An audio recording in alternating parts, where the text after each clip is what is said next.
So here we are, 2024 is here, which means it is time to do a bit of a recap of 2023. You might have noticed that I took a bit of a break from vlogging during Christmas and after Christmas. I did the same thing actually last year. The reason being is that December is very busy for me with my main channel because I post a lot and I promote my online courses. So there's like a lot happening on my business YouTube channel, and so the vlog channel can get a little bit neglected, but that's okay. Back to it now. So I thought it'd be a lovely thing to do now, to restart the vlog in this new year, to do it by having a bit of a look back on last year and what happened last year, because a lot happened and I don't actually even know like if I want to call that year good or bad. Like obviously I want to call it good, but it was such a confusing year. It started literally in January last year. It started with me breaking my own heart in order to leave Australia behind and to move back to Europe. That was the plan, and I did execute that plan. Typically when I get something into my head, there's not a lot that can stop me. So this is a good thing and a bad thing, because if it's something good that I'm working on, then obviously I've got this unstoppable power inside of me and I can create really effectively whatever it is I want to create. But then sometimes it can also act against me because not all of my ideas are brilliant, believe it or not. So anyways, I left Australia, after 15 years of living here.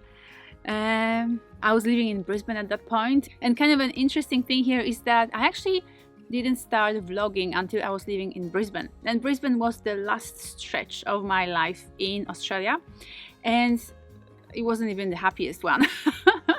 Even though I loved my house there and I loved what I created there for myself in terms of my home, but I was actually the happiest in Melbourne. But you didn't get to see any of that because I wasn't vlogging back then. But at the beginning of last year, I was certain that I needed to leave Australia and go back to Europe in order to be closer to my family. And this is why this was such a confusing year, because it really fucked with me in a way. It really did. I was so 100% sure that my time in Australia was over, that I was meant to go back, that this was my next step. My heart was calling me back. It was time, family and all of that. So I did that. And as soon as I arrived there, a part of me knew straight away that this was not going to work out. I literally arrived from beautiful, sunny, warm Australia. 24 hours later, I was in miserable, cold, snowy Europe, Poland, and that wasn't what I was expecting. That was a bit of a shock in a way, but let's not get too pessimistic. There's a lot more to Europe and Poland than just the weather. And so what I did next, and what I kept doing pretty much for the almost entire 8 months that I was there, was two things, which were really my two goals there. One was spending a lot of time with family, which I did my best to do a lot of that, including extended family, including traveling to see different members of my family, including spending a lot of time at my parents' place. And I even stayed with them for the first month before I bought an apartment in Poland. And then I lived there. But the second thing, another thing that I really wanted to do, was going to all of these different European countries. Some of them to revisit, some of them I had been before, I had been to before, and so I really wanted to go back. And some of them to go there for the first time. So I got to watching vlogs of other people in Europe before last year started. And some of them were in Sweden and in Norway. And so that really inspired me to visit that part of the world. And I really wanted to go to Norway, Sweden as well, but I just got to go to Norway this year. And another place I really wanted to go was Scotland. Like, that was calling me so strongly. And out of all of those trips, like Scotland was the absolute highlight. Like I still can't believe just how deeply Scotland touched my heart and mesmerized me. Norway did this well. Oh my god, absolutely. I loved Norway. But then Scotland just took it all to the next level. So that was amazing. Apart from that, Greece and Belgium were also two countries that I had never been to before and that I got to visit. And I also went to the Netherlands where one of my sisters lives. So I spent some time there. And I went to France twice. I went to the south of France and I went also to Paris. And I also went to London to stay with my other sister. I love my sisters. And I also went to Ireland, where I used to live many, many years ago. And that was a sort of a lovely walk down memory lane. I went to different towns where I used to live and I visited all those different places that I still remembered from 15 years ago. And look, that part was amazing. Like, I can't complain. Particularly that I got to still work while I was doing all of that. So I still was running my business. My entire business is online, so that means I can run it anywhere I am. I just need to have my laptop and a Wi-Fi connection and I'm good to go. So that was really lucky. But that entire stay, those 8 months in Europe, also challenged me in different ways. And one of those challenges had to do with family, because I think after living so far away from my family for such a long time, I probably like romanticized a bit the idea of family and how everything is just serene and wonderful and amazing and, picture perfect when you are living close to family, which in reality is not really, that's not the entire picture, that's not the entire story. So there was definitely some friction there that I didn't anticipate,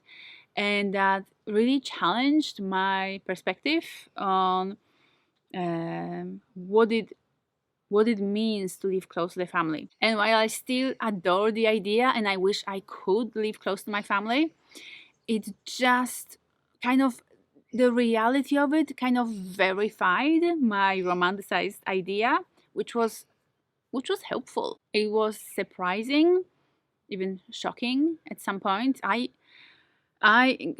got into this horrendous fight with my sisters that I did not see coming, and like they are the closest people to me in the entire world. So like to have a fight with them was just heartbreaking, and it caused a lot of grief and emotional distress. But obviously we worked it out very quickly. Actually, there wasn't sort of a space of conflict in my family. Like whatever conflict would arise, we would basically work it out and sort it out fairly quickly, which is amazing. And I feel like I'm really proud of myself and my family for that. But another thing I wasn't anticipating either was the quality of food and quality of air, and just the kind of lifestyle elements that I have spoken about on this, in my other videos before. So I won't be talking about all of that again.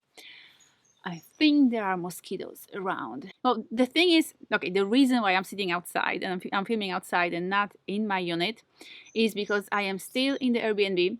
Oh yeah, I need to update you about the house situation. So I'm still living in the Airbnb. I'll be still here for at least another 2.5 months. But the reason why I don't really like filming inside is, while this place is, nice and comfortable and there's nothing wrong with it, it's just not my style. Like inside is the way it's decorated and furnished. It's just not my style. I wouldn't do it this way. I don't like the colors there. There are these kind of pink walls, which I feel like they look terrible on camera. And, like this is actually much nicer of a background and surroundings for filming. And I have filmed a little bit inside, so you've probably seen a little bit of the, what that looks like inside. But it's also fairly small. It is a 1-bedroom unit, and that means that it's usually quite tricky to position the camera because you need a bit of a distance between yourself and the camera. So it's just tricky. Filming here is tricky. One good place I found to film inside is in my bedroom. So all of the videos that I put on and film for my main channel, my sex education channel, I film in my bedroom because the walls aren't pink. They're actually lovely green and the setup is just nice and it looks good, and I think it works well for the for the sex education videos. So if you wanna have a look at my bedroom, check out my sex education videos. But I guess because I filmed there so much in the bedroom for my main channel, I don't want to be filming there as well for the vlog. So a part of me is sort of waiting until I move out so that I can really fully restart my vlog, so that I've got the kind of space and backgrounds that actually work for me and that I like, instead of kind of cringing, around the space that is surrounding me cringing around it. I don't know if you're cringing as well.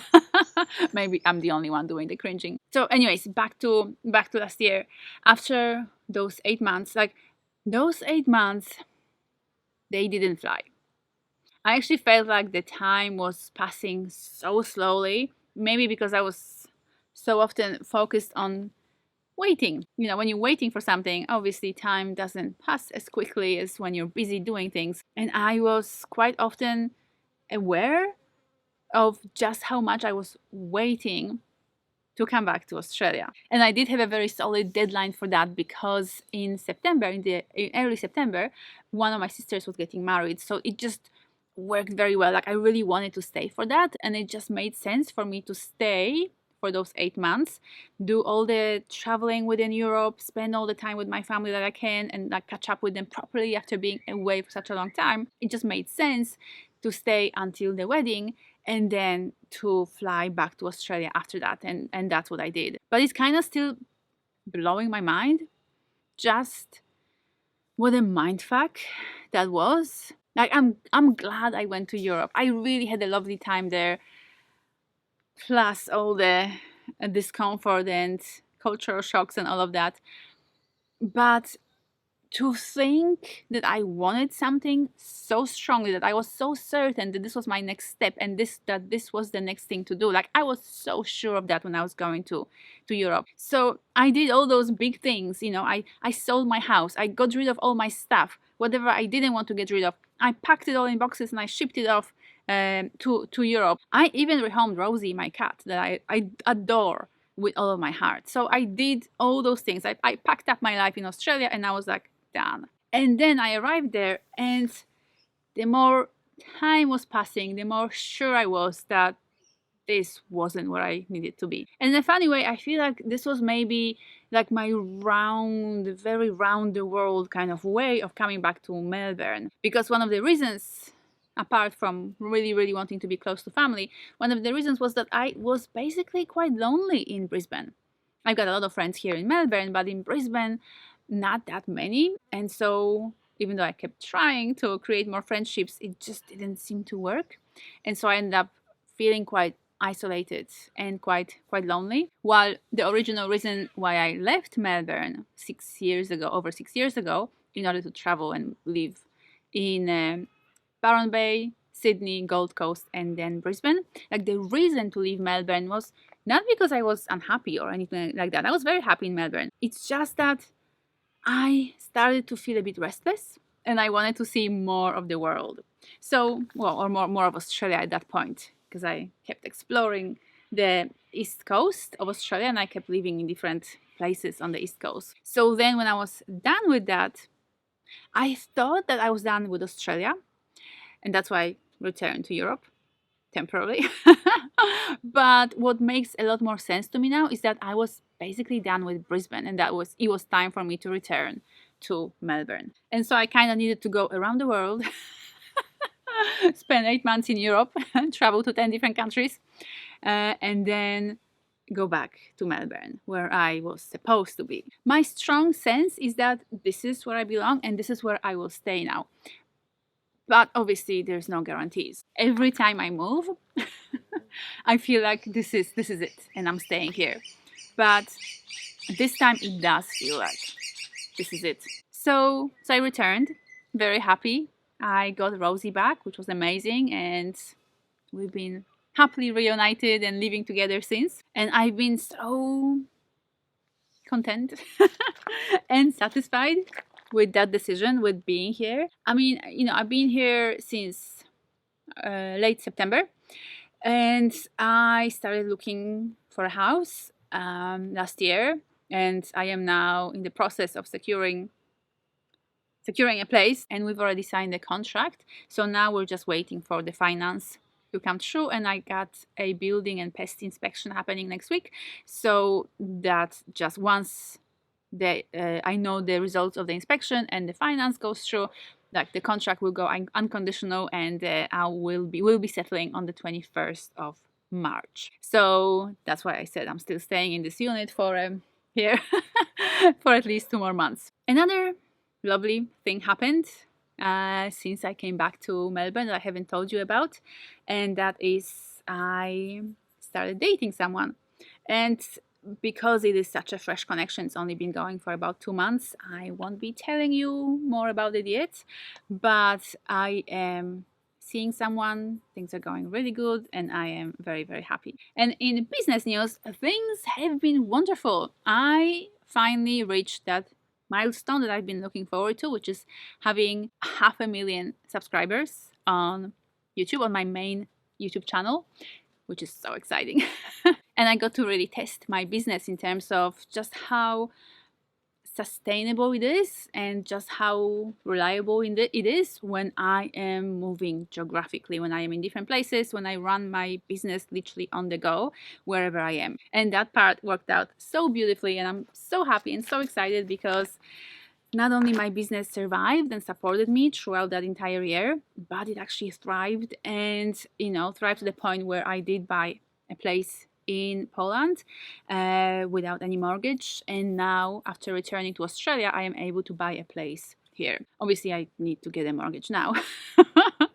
Things are not that amazing, but I couldn't be happier. I think that things are going so wonderfully well with the business. I am passionate about what I do. I am passionate about teaching people about sexual education and about having better intimacy and better sex lives, better relationships. I keep getting these amazing letters from people all over the world about how my videos and my content and my courses have affected their lives, their relationships, and how happy they are now and how much has changed for the better. For me to know that I am changing the world, I am affecting people's lives, like I am making a real difference that is felt and experienced in people's lives all over the world. Like I can't see a better life than that, for myself anyways. I do feel so incredibly blessed and so lucky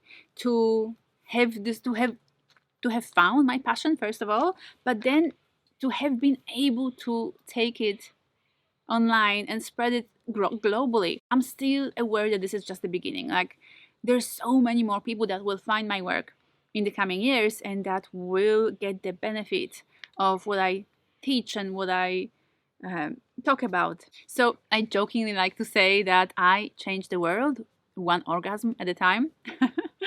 And while that sounds cool, I think it's much bigger than that. The quality of your sex life really affects the quality of your relationship, and that really affects the quality of your life. So it is much bigger than just having or not having orgasms or having better orgasms. There is like so much more to that. And I'm so blessed and happy to be able to spread that message and to touch people's lives in that kind of a powerful, blissful, wonderful way. So here's to 2024. May it be the best year yet. And hopefully I'll be posting vlogs more regularly now. Bye!